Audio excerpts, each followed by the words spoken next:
Corona काल में school बंद होने से बच्चों को भारी नुकसान। बड़ी खबर, कोरोना काल में खान पान से जुड़ी आदत बदलने से 10 में से 4 बच्चों को नुकसान। भारत में इंटरनेट की कमी की वजह से कई बच्चों को पढ़ाई में नुकसान।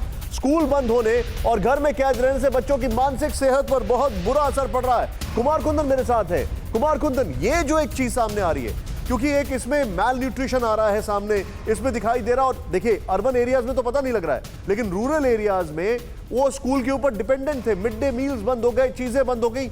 ये एक बहुत बड़ा नुकसान है। इसके ऊपर क्या क्या जानकारी है आपके पास? देखिए, दो तरह की बातें हैं निशांत। एक तो साइकोलॉजिकल प्रॉब्लम है और दूसरा फिजिकल प्रॉब्लम भी हो रहा है। जैसे कि हमारे देश के कई ऐसी जगह हैं जहां बच्चे स्कूल इसलिए भी जाते हैं क्योंकि वहां उनको भोजन मिलता है। ऐसे में अल्पाहार के शिकार बच्चे तो हो ही रहे हैं, और दूसरा जो साइकोलॉजिकल प्रॉब्लम है वो बड़े शहरों में है। बच्चे किसी से मिल नहीं पा रहे हैं, और अगर बच्चे मिलने की कोशिश भी करते हैं तो पेरेंट्स उनको जाने नहीं देते हैं क्योंकि यहाँ पे कोविड है। तो ये दोनों परेशानी जो है वो बच्चों पे बहुत ही विपरीत असर डाल रहा है। और हाल के दिनों में ये देखा गया है कि जो डबल म्यूटेंट वेरिएंट था वो काफ़ी इन्फेक्शियस था। जो बच्चे स्कूल गए भी, खास करके उन बच्चों में ये देखा गया कि वो इस वायरस के चपेट में आए, उसके शिकार बने। तो ऐसे में बच्चों में डर जो है वो साइकोलॉजिकल और फेयर फैक्टर जो है सबसे ज़्यादा बच्चों में होता है। और वो बच्चे अब इतने डरे हुए हैं, समझे हुए हैं, उन्हें समझ में नहीं आ रहा है कि अब आगे क्या होगा। और बच्चों के पेरेंट्स के साथ भी यही समस्या है। तो बच्चों को फिजिकल ग्रोथ और मेंटल ग्रोथ दोनों पे जो है वो असर पड़ा है इस कोरोना का। और ये असर कितना घातक होगा इसका अंदाजा। कुछ फैक्ट्स बताना चाहूंगा डॉक्टर वोरा के पास आने से पहले। आइए जरा दिखाइए, जरा ग्राफिक्स दिखाइए, कुछ चीजें आप जरा देखें। स्कूल बंद, बच्चों को नुकसान। इंडिया टास्क फोर्स की रिपोर्ट के मुताबिक, ध्यान से देखें, बच्चों को इंडिया टास्क फोर्स की रिपोर्ट के मुताबिक कोरोना काल में ई लर्निंग का नुकसान हुआ है। भारत में 24% परिवारों के पास ही इंटरनेट सुविधा है, नंबर 1। नंबर 2, देश में शहरी इलाकों में 42वीं सदी आबादी के पास इंटरनेट सुविधा है। शहरी देख रहे हैं आप।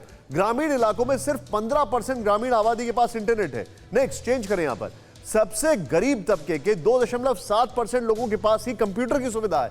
यहां पर सबसे गरीब तबके के 8.9% लोगों के पास ही इंटरनेट की सुविधा है। यह देखें, इंडियन टास्क फोर्स के मुताबिक स्कूल बच्चों की सेहत और खान-पान की आदतों के लिए जरूरी है। रिपोर्ट के मुताबिक बच्चों की जिंदगी के पहले 8000 दिन स्कूलों की अहम भूमिका होती है। यूनेस्को की रिपोर्ट के मुताबिक 50 देशों के 370 मिलियन बच्चों को खाना नहीं मिला है। कोरोना के कारण दुनिया के 39 बिलियन बच्चों को स्कूल में खाना नहीं मिला है।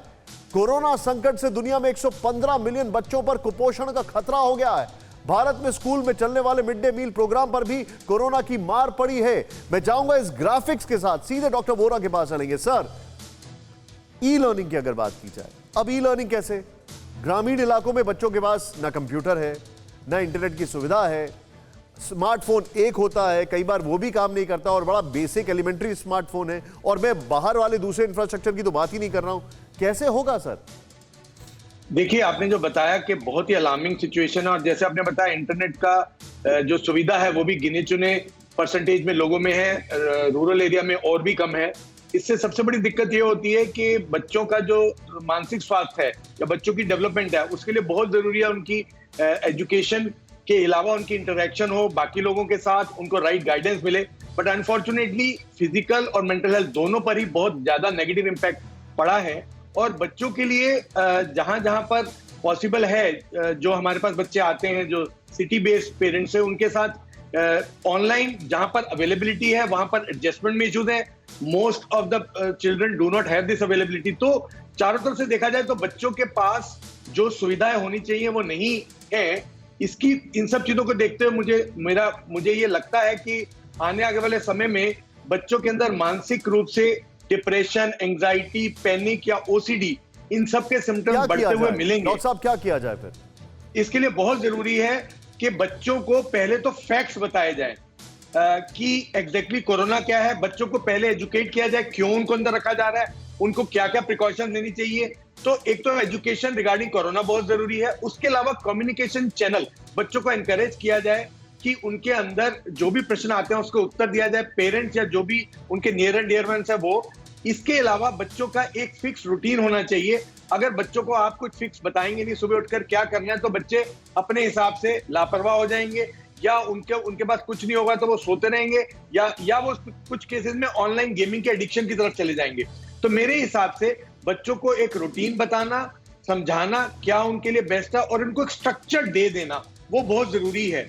वो चीजों के अलावा बच्चों को कुछ समय एजुकेशन के लिए और बाकी समय उनको किसी भी तरह की उनकी स्किल डेवलपमेंट जो हो सकती है घर के अंदर बैठ के, चाहे वो बच्चा घर पे हो चाहे वो शहर में हो, जो भी उनको बच्चे के पास पेरेंट्स हैं या ग्रैंड पेरेंट्स हैं या जो भी वेल विशर्स हैं, उनको बच्चों को गाइडेंस देके चलें। सर एक तरफ चीज उनको और हो रही है, physically मैं protect करें। डॉक्टर वोरा आपसे एक बड़ा प्रैक्टिकल सवाल पूछूंगा।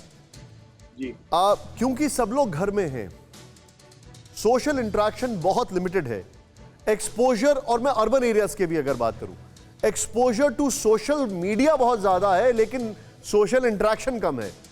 ऐसे में लोग बहुत एजी होते जा रहे हैं, हर बात में बिगड़ना, हर बात में नुक्ताचीनी करना, और इसके विक्टिम बच्चे बनते हैं। इससे कैसे निपटा जाए?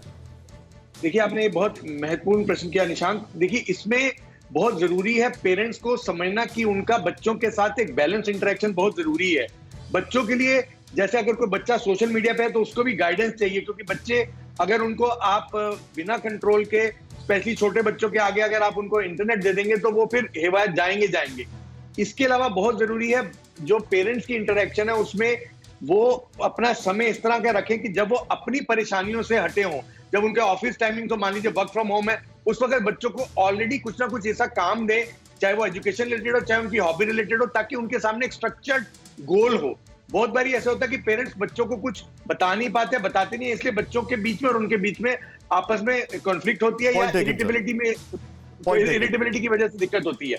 जी, और जितना हो सके बच्चों के साथ घर पर रहकर दूसरी तरफ से जहां जहां ऑनलाइन सुविधा अभाव है, सोशली कम्युनिकेट करना बहुत जरूरी है। इसके अलावा बच्चों के अंदर अगर थोड़ा सा भी इस तरह का बिहेवियर चेंज है, बच्चे के अंदर गुस्सा आ रहा है, चिड़चिड़ापन है, तो समझें कि मानसिक रूप से अस्वस्थ हो सकता है बच्चा, तो पहले बच्चे से बात करें। और अगर लगता है कि ऐसी प्रॉब्लम है, बिहेवियरल डिसऑर्डर बहुत बढ़ रहा है, तो ऑनलाइन सर मैं आपको थोड़ा सा रोकूंगा सर, मेरे लिए शो को वाइंड अप करना है, हमारे सभी मेहमानों का शुक्रिया करना है, कुछ रिपोर्टर्स मेरे साथ कैरी फॉरवर्ड करेंगे 4 बजे भी। मैं आपका बहुत आभारी हूं, आप बहुत बहुत शुक्रिया sir, and I salute all of you doctors. Sir आप लोग इस टाइम पर इतनी मेहनत से लोगों की सेवा कर रहे हैं, ईश्वर रूपी हैं आप लोग। बहुत बहुत शुक्रिया सर हमारे साथ जुड़ने के लिए आपका। फिक्र आपकी, सोमवार से शुक्रवार रात 9 बजे सिर्फ TV9 भारतवर्ष पर।